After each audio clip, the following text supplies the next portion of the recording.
Hello, happy new year সবাইকে, নতুন বছরের শুভেচ্ছা জানাই। তো আমি নিয়ে চলে এসেছি কাপকেক। তো এগুলো এখন নিয়ে ওভেন থেকে নামিয়েছি, গরম আছে, এগুলো একটু ঠান্ডা হবে, তারপরে ক্রিম দিয়ে আর কি এটাকে বানাবো।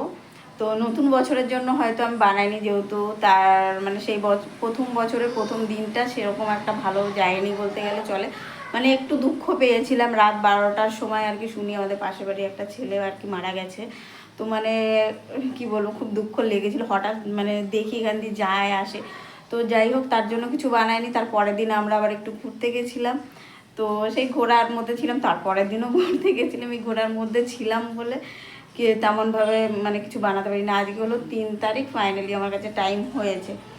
তার তার মধ্যে কোনো কেকের অর্ডার অবশ্য আসেনি।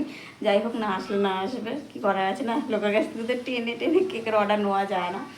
তো যাই হোক, এটা হলো এখানে বানিয়েছি কয়েকটা কাপকেক। এটা হলো আমার মেয়ের স্কুলে, মানে স্কুলে না, টিউশনে পড়তে যায় সেখানের জন্য আর কি, আর আমরা ঘরে খাবো আর কি, তাই জন্য বানিয়েছি। এগুলো ডিজাইন করে চলো তোমাদের সাথে শেয়ার করবো, কেমন লাগবে তোমরা অবশ্যই কমেন্ট করে বলো। টাটা।